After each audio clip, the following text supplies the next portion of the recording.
So today we are talking about the red ass monkey, part of the wool body series on a jig hook.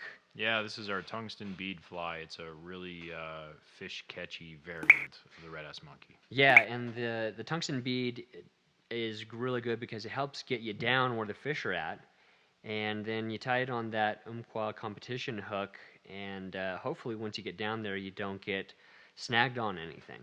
Yeah, that Umpqua hook is a true jig hook in that the barb rides upward. Yeah, which is a good thing because these hooks are really expensive. Yeah. And a tungsten bead is really expensive, so you put that all together and you have one expensive fly. But it's worth it because it catches fish.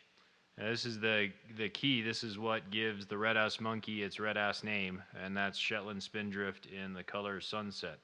Yeah, this was kind of a pleasant surprise because we were just hanging out with the ladies at our local yarn shop, blazing needles, and this one just kind of showed up. Yeah, they had it on the shelf, and they were nice enough to give us a little piece. We tried it out that weekend and caught a lot of fish with it.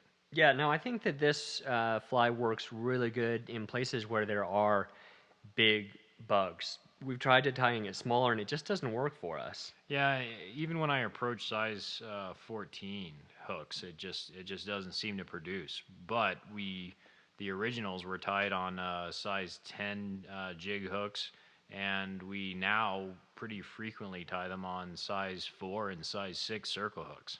Yeah, and the circle hooks are great because they're nice and heavy, help get down there. But these, I mean, it's probably a stonefly. Yeah, and one theory that we've had is that there are some stonefly species who, as they go through their instars, their molting phases, their abdomens will turn blood red. And I've always kind of wondered if that's not one of the reasons why this fly just seems to clean up for us most of the year. Yeah, and if you're wondering what instars mean, I have no idea.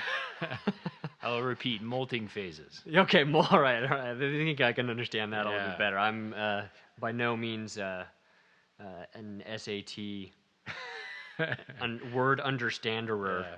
Yeah. Oh, and Anthony, I'm sorry, but we're just not going to get manicures before our fly tying. Yeah, I've got some pretty gross hands there. Sorry about that. So if you're out there, avert your eyes. Yeah. Now, when I put that partridge soft tackle on there, if you notice, I wrapped it one way and then kind of changed my mind and did it the other way. That's because I'm trying to wrap it so that it's spoon forward. And the reason why I like to go spoon forward is because I just hate putting a lot of wraps of thread around it, the feather pushing, to force it forward. And hopefully that you don't have to do that very much. Yeah, it went on really nicely there. And here comes the last key to the red ass monkey, and that's our marvelous magical dog underfur.